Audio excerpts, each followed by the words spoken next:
Hi எல்லோரும் எப்படி இருக்கீங்க? நல்லா இருக்கீங்களா? நானும் ரொம்பவே நல்லா இருக்கேன்.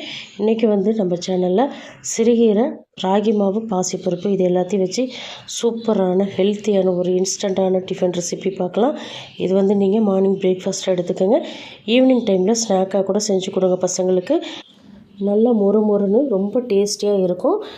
சின்ன பசங்க பெரியவங்க எல்லாருமே சாப்பிட்லாம். அந்தளவுக்கு டேஸ்டியாக ஹெல்த்தியான ஒரு ரெசிபி இது போல் சிறுகீரையை வச்சு டிஃப்ரெண்ட்டாக செஞ்சு கொடுத்து பாருங்களேன். உங்களுக்கே டிஃப்ரெண்ட்டாக இருக்கும். டேஸ்ட்டு ரொம்ப சூப்பராக இருக்கும். வெயிட் லாஸ் பண்ணுறவங்களாம் இந்த ரெசிபி மிஸ் பண்ணிடாதீங்க. வாரத்தில் 2 அல்லது 3 நாள் எடுத்துக்கோங்க.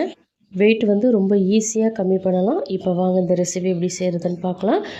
நம்ம சேனல் ஃபஸ்ட் டைம் பார்க்குறீங்கன்னா மறக்காமல் சப்ஸ்கிரைப் பண்ணிக்கோங்க. ஒரு பவுல் எடுத்துக்கோங்க. அதில் 1 டம்ளர் பாசிப்பருப்பு எடுத்துக்கோங்க.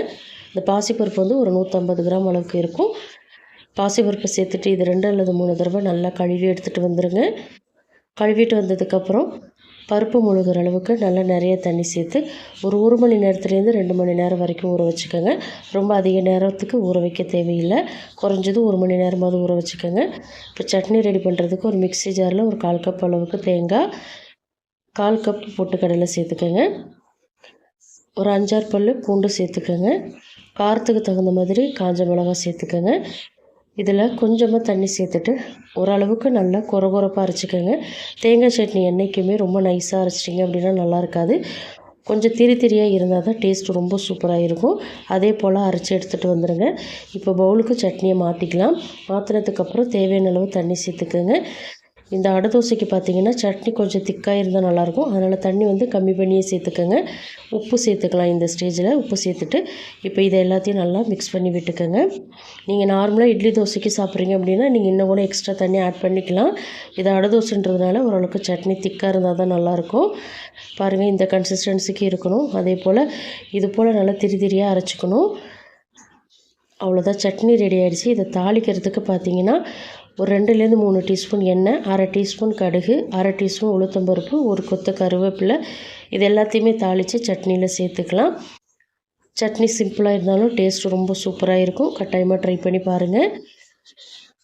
இந்த சட்னி பார்த்திங்கன்னா பொங்கல், வடை எல்லாத்துக்குமே வச்சு சாப்பிட்லாம். சப்பாத்திக்கு, கோதுமை தோசைக்கு கூட ரொம்ப சூப்பராக இருக்கும்.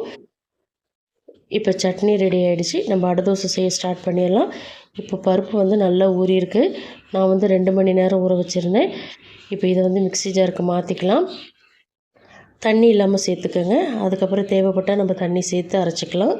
இப்போ இஞ்சி கொஞ்சமாக சேர்த்துக்கிறேன். ஒரு 6-7 பல் பூண்டு சேர்த்துக்கிறேன். இதில் இப்போ கொஞ்சமாக தண்ணி சேர்த்துட்டு நல்லா ஃபைன் பேஸ்ட்டாக அரைச்சிக்கோங்க.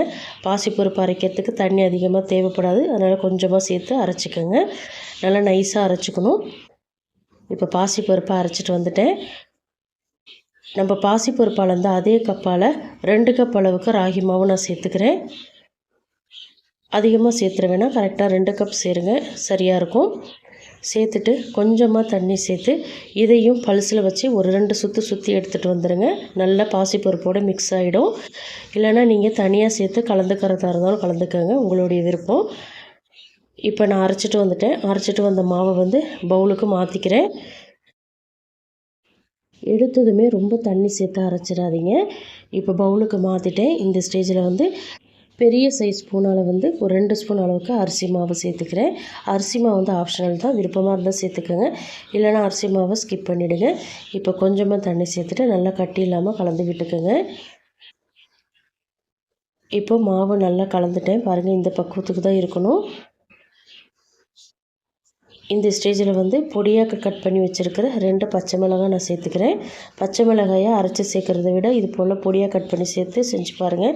டேஸ்ட் ரொம்ப சூப்பராக இருக்கும். பொடியாக நறுக்கின வெங்காயம் ஒரு 3 வெங்காயம் நான் சேர்த்துக்கிறேன்.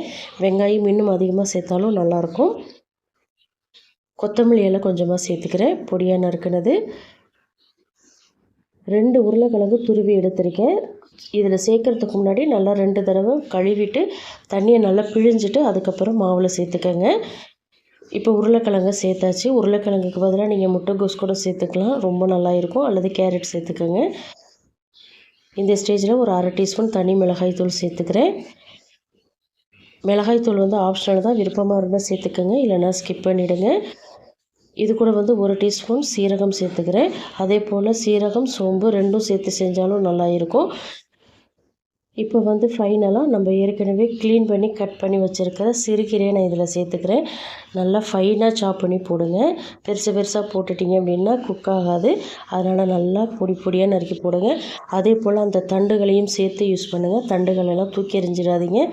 இப்போ சிறுகீரை சேர்த்ததுக்கப்புறம் உப்பு சேர்த்துக்கலாம்.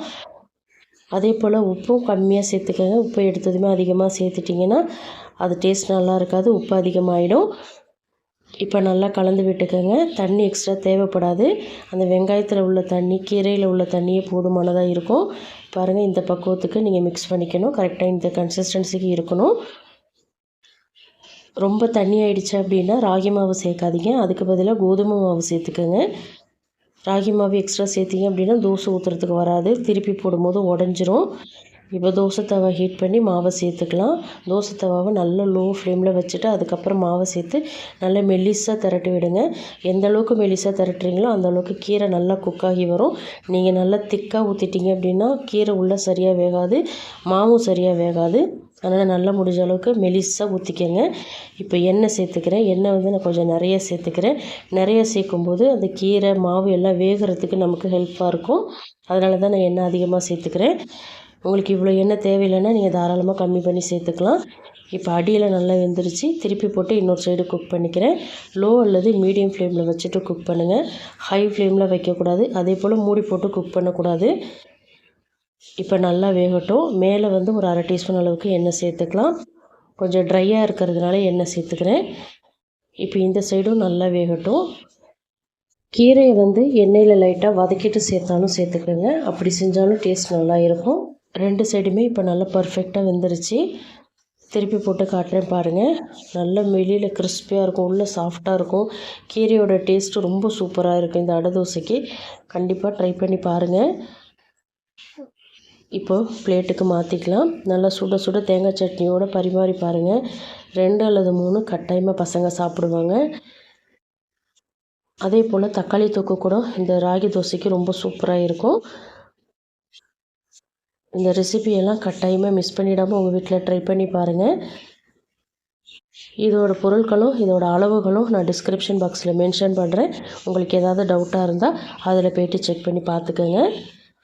இந்த ரெசிபியை கட்டாயமாக இன்றைக்கி நைட்டே உங்கள் வீட்டில் ட்ரை பண்ணி பாருங்கள். ட்ரை பண்ணி பார்த்துட்டு உங்கள் ஃபீட்பேக்கை மறக்காமல் எனக்கு கமெண்ட்டில் சொல்லுங்கள். இது போல் நிறைய ரெசிபிஸ் நம்ம சேனலில் நான் அப்லோட் பண்ணியிருக்கேன். டிஸ்கிரிப்ஷன் பாக்ஸில் லிங்க் தரேன். ஃப்ரீ டைமில் போய்ட்டு செக் பண்ணி பாருங்கள். இந்த ரெசிபி உங்களுக்கு பிடிச்சிருந்தால் லைக் பண்ணுங்கள். உங்கள் ஃப்ரெண்ட்ஸ் அண்ட் ஃபேமிலி மெம்பர்ஸ் எல்லாருக்குமே நிறைய ஷேர் பண்ணிவிடுங்க. இது போல் இன்ட்ரெஸ்டிங்கான ரெசிபிஸ் தெரிஞ்சுக்க மறக்காமல் அனிதா டேஸ்டி கார்னர் தமிழ் சேனலை சப்ஸ்கிரைப் பண்ணிக்கோங்க. தேங்க்ஸ் ஃபார் வாட்சிங் ஃப்ரெண்ட்ஸ். நாளைக்கு இன்னொரு இன்ட்ரெஸ்டிங்கான ரெசிபிஸோடு சந்திக்கிறேன். பாய்.